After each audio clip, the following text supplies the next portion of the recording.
दाताखाली न चिकटणारे, दाताला कडक न लागणारे, अगदी पेढ्यासारखे मऊसूद, तोंडामध्ये टाकताच विरघळणारे साबुदाण्याचे लाडू.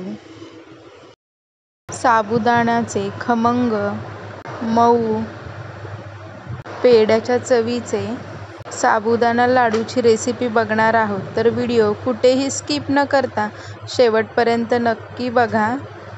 तर इथे बघू शकता लाडू तोडून दाखवते. अगदी लाडू मऊसूद असा झाला आहे आणि हाताने देखील पुन्हा लगेचच वळतोय लाडू.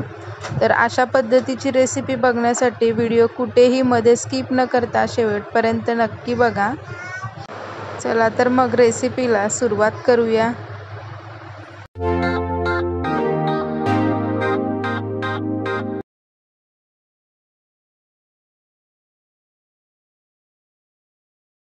साबुदाणा इथे मी 1 वाटी घेतला आहे आणि वजनी माप म्हणायचं तर साबुदाणा 150 ग्रॅम एवढा घेतला आहे.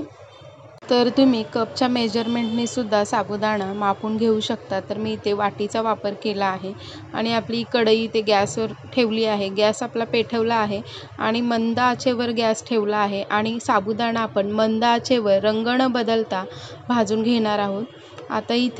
आत्ता सुरुवातीला मी गॅस पेटवला आहे आणि लगेचच आपला गॅस मंद आचेवरच ठेवला आहे आणि त्यानंतर आता 5 मिनटं झाली आहेत. साबुदाणा आता थोडासा किंचितसा असा फुलल्यासारखा वाटत आहे आणि गॅस आपला मंद आचेवरच ठेवून आपल्याला हे साबुदाणे छान असे फुलूपर्यंत छान भाजून घ्यायचे आहेत.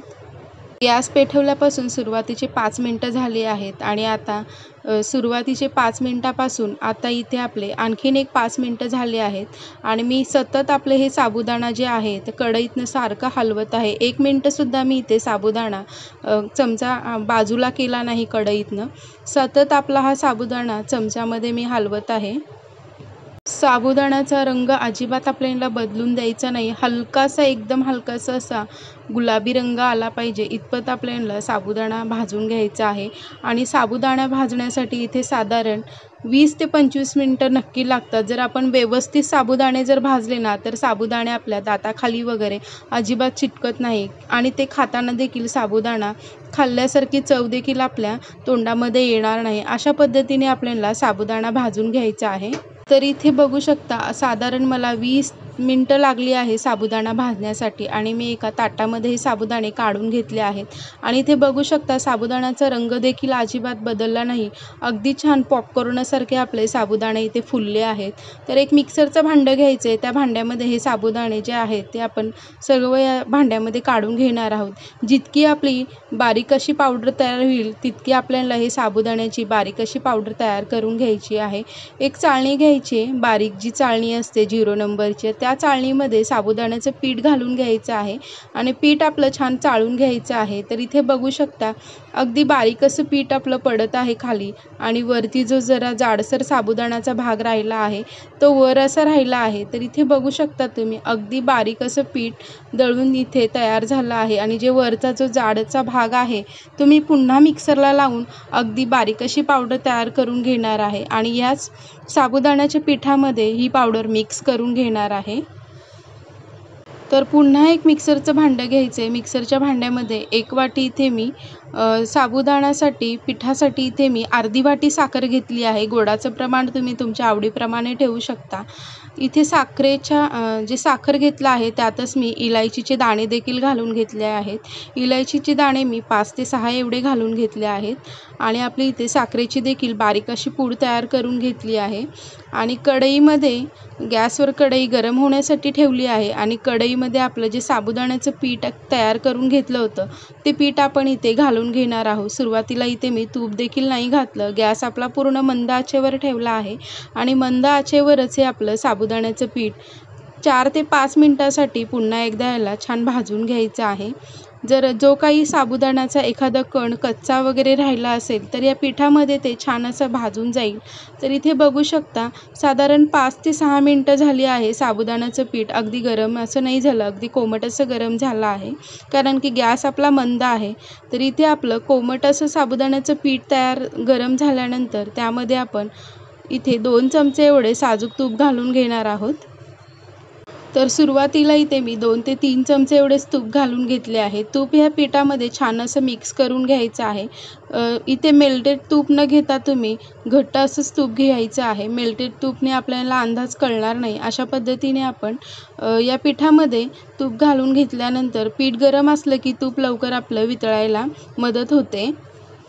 साधारण 2 ते 3 मिनिटानंतर छान असलं आपलं साबुदाण्याचं पीठ आहे जे ते परतून घ्यायचं आहे तुपामध्ये. तर इथे बघू शकता आपल्या ज्या गुठळ्या दिसत आहे साबुदाण्याच्या पिठाचे ते एक एक गुठळ्या जे आहेत तर मी या तुपामधून फोडून घेत आहे. आणि इथे बघू शकता गॅस आता मी थोडासा लो टू मीडियम हीटवर ठेवला आहे, कारण की तूप घातलं आहे. आणि पुन्हा एकदा मी 1 चमचा तूप वाढवलं आहे आणि ह्या तुपामध्ये आपल्याला साबुदाण्याचं पीठ भाजून घ्यायचं. आता सुरुवातीपासून ते आत्तापर्यंत मी 3 चमचे एवढे तूप वापरले आहे. आणि इथे बघू शकता तिसरा चमचा घातल्यानंतर साबुदाण्याला जो ओलसरपणा आला आहे ते तुम्ही बघू शकता. तर इथे साबुदाण्यामध्ये मी आपले ड्रायफ्रूट जे आहे काजू, बदाम वगैरे याची पावडर तयार करून घेतली आहे. आणि याच पिठामध्ये हे देखील पावडर छान आपलं परतवून घ्यायचं आहे, म्हणजेच भाजून घ्यायचं आहे. तर इथे बघू शकता आपले 3 चमचे तुपामध्येच आपलं साबुदाण्याचं इथे पीठ तयार झालं आहे लाडूसाठी. इथे बघू शकता अगदी ओलसरपणा या साबुदाण्याच्या पिठाला आला आहे. सुरुवातीपासून तूप घातल्यापासून साधारण इथे 8 ते 10 मिनिटं जवळजवळ होत आली आहेत आणि आपलं साबुदाण्याचं पीठ देखील छान असं भाजलं आहे. तर मी गॅस बंद करून एका ताटावर हे साबुदाण्याचं पीठ काढून घेतलं आहे. तर इथे बघू शकता थोडंसं पीठ कोमटगार होण्यासाठी आपण ठेवून देणार आहोत. हे लाडू तुम्ही नैवेद्याला किंवा उपासाला देखील खाऊ शकता. कधीही खाल्ले तरी चवीला खूप बेस्ट असे लाडू लागतात. तर इथे आपलं थोडंसं जे साबुदाण्याचं जे आपण पीठ आहे ते थंड होत आलं आहे आणि आता आपण यामध्ये पिठी साखर घालून घेणार आहोत. पण इथे मी 1 वाटी साबुदाण्यासाठी जी अर्धी वाटी साखरेचं प्रमाण सांगितलं आहे ते योग्य असे प्रमाण सांगितलं आहे. पण तुम्हाला जर जास्त गोड आवडत असेल तर तुम्ही जास्त देखील साखर घालून घेऊ शकता. तर इथे सगळी पिठी साखर आपण या साबुदाण्याच्या पिठामध्ये मिक्स करून घेणार आहोत. तर इथे कोणत्याही पाकाचा वापर न करता अगदी सहजपणे आपण साबुदाण्याचे लाडू करून घेऊ शकतो. साबुदाण्याच्या लाडूमध्ये पेढ्यासारखी चव आणण्यासाठी इथे मी थोडेसे 30 ग्रॅम एवढे मिल्क पावडर घेतले आहे. मिल्क पावडर तुम्ही कोणत्याही ब्रँडचे घेऊ शकता. साबुदाण्याचे जे लाडू आहेत ते अतिशय खमंग आणि खूप टेस्टी असे लागतात. अगदीच पेढ्यासारखी चव या साबुदाण्याच्या लाडवांमध्ये येते. तर पिठी साखर आणि मिल्क पावडर सर्व साबुदाण्याच्या पिठामध्ये छान मिक्स करून घ्यायचे. तर इथे बघू शकता मी कशा पद्धतीने मिक्स करून घेत आहे. तर इथे बघू शकता एक छोटासा असा हातामध्ये गोळा करून बघायचा आहे लाडू होतोय का नाही आपला. तर हा लाडू थोडासा कोरडासर वाटत आहे. तर तुम्ही याला पुन्हा एकदा मिक्सरला फिरवून घेऊ शकता अगदी पल्स मोडवर. तर इथे मी मिक्सरला न फिरवता त्यामध्ये 2 ते 3 चमचे एवढे दूध घालून घेत आहे. दूध इथे मी थंडच घालून घेतलं आहे. थंड दूध जरी घातलं तरीही आपले हे लाडू अजिबात खराब किंवा वातड चिकट असे अजिबात होत नाहीत. जसे आपण नॉर्मली रव्याचे लाडू करतो तशा पद्धतीची या लाडवांमध्ये चव छान येते. तर इथे बघू शकता 1 ते 2 चमचा दुधामध्ये आपलं हे लाडवाचं जे सारण आहे ते अगदी छान असं झालं आहे. आणि इथे बघू शकता एक एक लाडू मी वळून घेणार आहे. तर लाडू देखील आपला छान वळला जात आहे. तर तुम्हाला दूध घालायचं नसेल तर तुम्ही आणखीन 2 ते 3 चमचे एवढे मेल्टेड तूप घालून घेऊ शकता. तुपाने देखील आपले लाडू छान असे वळले जातात. तर इथे मी कमीच्या कमी तुपामध्ये लाडू करणार होते म्हणून इथे मी कमी तूप वापरले आहे. तर तुम्ही जास्त देखील तूप वापरून अगदी मऊसूद असे लाडू तयार करून घेऊ शकता. तर इथे आपले सगळे लाडू तयार झाले आहे. साधारण अर्धा किलोपेक्षाही जास्त आपले इथे 1 वाटी साबुदाण्यापासून लाडू तयार झाले आहेत. लाडू सुंदर दिसावे म्हणून त्यावर मी थोडे पिस्त्याचे काप लावत आहे. तर इथे बघू शकता लाडू आपले छान गोल असे दिसत आहे आणि एकाच आकाराचे लाडू इथे मी तयार केले आहेत. मध्यम आकाराचे लाडू इथे तयार झाले आहेत. तर अगदी खमंग आणि पेढ्याच्या चवीचे इथे साबुदाण्याचे लाडू तयार केले आहेत. तर तुम्ही उपासाला किंवा उपास नसला तरी हे लाडू करून खाऊ शकता. चवीला खूप म्हणजे खूप अप्रतिम असे लागतात. तर लहान मुलांच्या छोट्या भुकेला सुद्धा तुम्ही हे लाडू देऊ शकता. अतिशय पौष्टिक आणि खमंग लाडू आहेत. तर एक लाडू मी तुम्हाला तोडून देखील दाखवणार आहे. तर इथे बघू शकता लाडवाची बँडिंग अतिशय सुंदर अशी झाली आहे आणि अगदी मऊसूद असे लाडू झाले आहेत. अगदी पेढ्याच्या चवीचे हे लाडू तयार झाले आहेत. जसा लाडू तोडला गेला आहे तसाच तो लाडू पटकन देखील वळला देखील जात आहे. तर इथे बघू शकता तुम्ही. तर तुमच्या घरीही अशा पद्धतीची साबुदाण्याची लाडवाची रेसिपी घरी नक्की ट्राय करा. उपासाला किंवा उपास नसेल तरी खाल्लं तरी हे लाडू चवीला अतिशय पौष्टिक आणि एक नंबर चवीचे लाडू आहेत. तर व्हिडिओ कसा वाटलाय कमेंट करून नक्की सांगा. रेसिपी साबुदाण्याची लाडवांची कशी वाटली कमेंट करून देखील नक्की सांगा. आणि जर व्हिडिओ आवडल्यास व्हिडिओला लाईक, शेअर आणि चॅनलला नक्की सबस्क्राईब करा. समोर असलेल्या बेल आयकॉन बटनला प्रेस करून माने रेसिपीचे नोटिफिकेशन असे सतत मिळवत जा. तर लाडवाची चव देखील मी सांगत आहे. लाडू तोंडात टाकताच विरघळणारा छान आपले ड्रायफ्रूट्स देखील आपल्या तोंडामध्ये त्याची एक छान चव येत आहे आणि त्यामध्ये मिल्क पावडर घातल्यामुळे अगदी मावाची जी चव असते तशा पद्धतीची चव या लाडवांमध्ये उतरली आहे. तर तुम्ही देखील ही रेसिपी घरी नक्की ट्राय करा.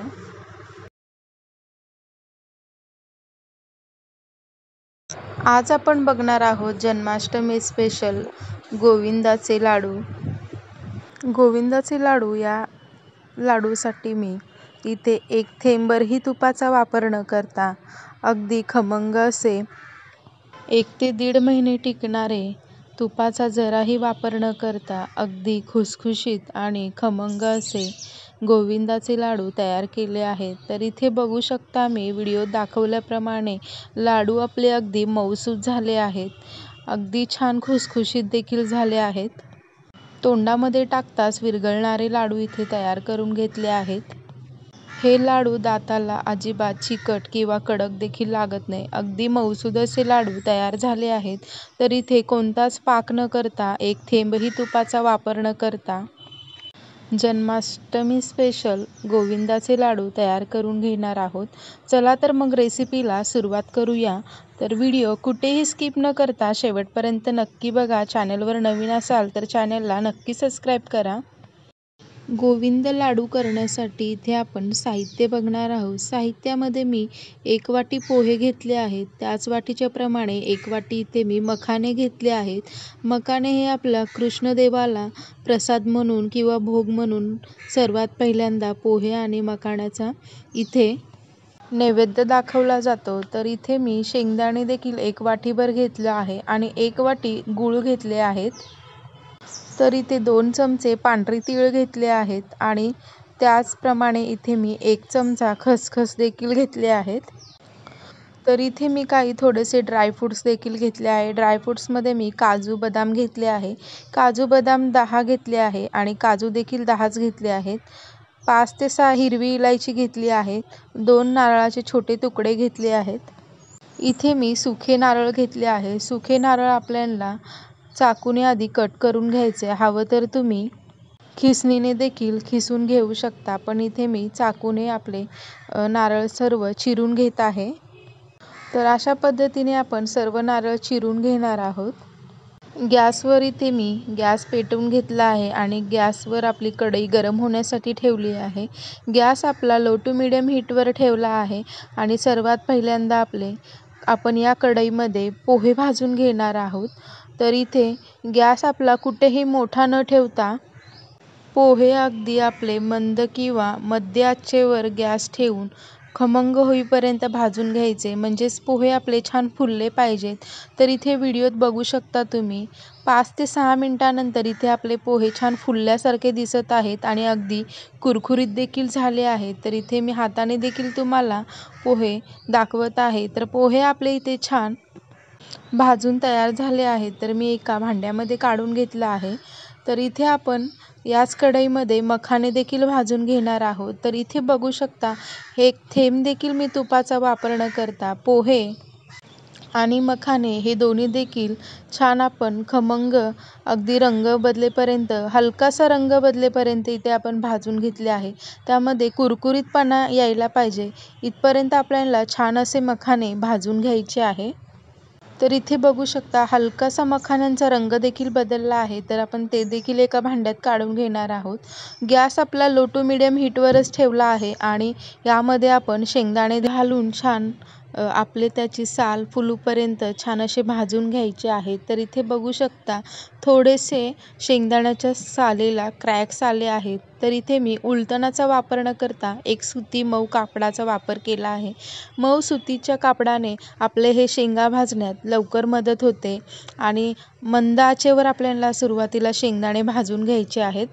शेंगदाणे थोडेसे फुलले की थोडंसं मीडियम गॅस करायचा आहे आणि कापडाच्या साहाय्याने शेंगा आपल्या भाजून घ्यायच्या आहेत. तर इथे बघू शकता व्हिडिओत दाखवल्याप्रमाणे अशा पद्धतीने जर तुम्ही शेंगा भाजल्यात तर शेंगा आपल्या लवकर भाजतात आणि त्याची टरफलं देखील सहज निघतात. तर इथे बघू शकता शेंगदाणे आपले छान भाजले आहेत आणि त्याची टरफलं देखील पटकन अशी निघत आहेत. तर शेंगदाणे देखील मी एका भांड्यामध्ये काढून घेतले आहे आणि याच कढईमध्ये गॅस आपला लो टू मिडियम हीटवर ठेवून काजू, बदाम आणि त्यासोबत मी इलायचीचे दाणे देखील घालून घेतले आहे. काजू, बदाम, इलायचीचे दाणे फुलूपर्यंत ते देखील छान भाजून घ्यायचे आहेत. तर इथे बघू शकता ते देखील छान फुलूपर्यंत भाजून घेतले आहे आणि एका भांड्यात काढून घेतले आहेत. पुन्हा एकदा याच कढईमध्ये इथे गॅस पुन्हा आपण लो टू मिडियम हीटवरच ठेवला आहे आणि आपण चिरून घेतलेले खोबऱ्याचे तुकडे देखील आपण छान परतवून घेणार आहोत. खोबरे आपले हलकेसे ब्राऊन रंगाला येऊपर्यंत परतवून घ्यायचे आहेत आणि एका भांड्यात काढून घेणार आहोत. याच कढईमध्ये आपण आता तीळ देखील भाजून घेणार आहोत. गॅसची फ्लेम आता पूर्ण लो अशी ठेवली आहे. तीळ आहे ते पटकन अगदी करपले जातील, त्यामुळे इथे मी गॅसची फ्लेम लो ठेवून तीळ अगदी थोडेसे तडतडल्यानंतर त्यामध्ये आपण खसखस घालून तीळ आणि खसखस छान खमंग फुलेपर्यंत भाजून घेणार आहोत. ते देखील आपण एका ताटामध्ये काढून घेणार आहोत. तर इथे बघू शकता आपण सर्व भाजून घेतलेले इन्ग्रेडियंट्स इथे खूप सुंदर असे भाजून तयार झाले आहेत. तर हे थंड होण्यासाठी देखील ठेवले होते साधारण 5 ते 6 मिनिटासाठी. सर्व इन्ग्रेडियंट छान असे थंड झाले आहेत. तर इथे मिक्सरचं भांडं घेतलं आहे. मिक्सरच्या भांड्यामध्ये मखाणे आणि पोहे दोन्ही एकत्र करून असे घ्यायचे आहेत. तर मखाणे आणि पोहे आपण मिक्सरच्या भांड्याला एकत्रितपणे लावणार आहोत. त्यासोबत हिरवी इलायची देखील आपण त्याची बारीक अशी पूड तयार करून घेणार आहोत. तर इथे बघू शकता अगदी बारीक अशी पूड आणि पावडरसारखी तयार झाली आहे मखाणे, इलायची आणि पोहे. तर इथे बघू शकता तुम्ही. तर आपण याच मिक्सरच्या भांड्यामध्ये शेंगदाणे देखील घालून घेणार आहोत. इथे शेंगदाणे मी टरफल न सोलताच असे शेंगदाणे घेतले आहेत. जर तुम्हाला टरफल सोलून जर शेंगदाणे हवे असतील तर तुम्ही तसे देखील शेंगदाणे घालू शकता. तर इथे मी टरफलासकट आपलं शेंगदाणे, काजू, बदाम आणि तीळ, खसखस हे छान आपलं मिक्सरमध्ये छान बारीक पूड होईल इथपर्यंत आपल्याला छान याला दळून घ्यायचं आहे. तर इथे बघू शकता अगदी बारीक अशी पूड तयार झाली. शेंगदाणे, काजू, बदाम आणि तीळ, खसखस अगदी त्यांची एकजीव अशी पावडर इथे तयार झाली आहे. आता आपण याच मिक्सरच्या भांड्यामध्ये खोबरे देखील घालून घेणार आहोत. इथे मी खोबरे थोडेसेच घेतले आहेत. जर 2 महिने लाडू टिकवायचे असतील तर खोबऱ्याचं प्रमाण हे कमी करायला हवं, म्हणून इथे मी खोबरं थोडंसं कमीच वापरलं आहे. तर इथे खोबऱ्याची देखील आपण पावडर तयार करून घेतली आहे आणि ही सर्व पावडर एकजीव करून हाताने छान अशी एकत्र मिक्स करून घ्यायची आहे. तर इथे बघू शकता अशा पद्धतीने आपल्याला सर्व पावडर एक छान एकत्रित करून घेतली आहेत. तर इथे बघू शकता तुम्ही या तयार करून घेतलेल्या सर्व पावडरमध्ये आपण गूळ घालून घेणार आहोत. गुळाचे इथे एखादे खडे मोठे राहिल्यामुळे सुरुवातीला आधी आपण या सर्व पावडरमध्ये गूळ छान एकजीव करून घ्यायचा आहे. तर इथे बघू शकता अशा पद्धतीने आपण गूळ हाताने मिक्स करून गूळ आपला छान एकजीव करून घ्यायचा आहे. फक्त गूळ हे आपल्या हाताने छान असं मिक्स करून घ्यायचं आहे. गूळ मिक्स झाल्यानंतर आपल्याला मिक्सरच्या भांड्यामध्ये फिरवून घ्यायचं आहे. अगदी 2 ते 3 मिनिटासाठी पल्स मोडवर एक छान बँडिंग येईल इतपत आपल्याला ही पावडर मिक्सरला फिरवून घ्यायची आहे. तर इथे बघू शकता तुम्ही एक छान असा गोळा तयार होतोय लाडूच्या आकाराचा. अशा पद्धतीची बाइंडिंग या पावडरला आली पाहिजे. अशा पद्धतीने आपण मिक्सरला फिरवून घेऊया. तर इथे बघू शकता सर्व मी इथे पावडर मिक्सरला छान अशी फिरवून घेतली आहे. गूळ देखील आपले एकही गुळाचे खडे अजिबात राहिले नाहीत. सर्व गुळाचे खडे या छान लाडूमध्ये वितळले आहेत. तर इथे लाडू वळण्यासाठी सारण तयार झालं आहे. तर इथे एक थेंब देखील तुपाचा वापर नाही केला. आपण या फक्त सगळे ड्रायफ्रूट्स आणि पोहे, मखाणे आणि गूळ याच्यातच आपले हे लाडू अतिशय छान असे वळले जात आहे. लाडूला एक अशी छान बँडिंग देखील आली आहे. तर बघू शकता तुम्ही आणि लाडू पटकन आपल्या हाताने वळला जात आहे. तर इथे बघू शकता तुम्ही हाताला थोडंसं तूप देखील लागल्यासारखं वाटत आहे. पण इथे मी एक थेंब देखील तुपाचा वापर न करता लाडू आपले छान वळून घेतले आहेत. तर अशाच पद्धतीने आपण सर्व लाडू तयार करून घेणार आहोत. पण मी तुम्हाला एक लाडू तर वळून दाखवला आहे, तर मी दोन्ही हाताने देखील लाडू तुम्हाला वळून दाखवत आहेत.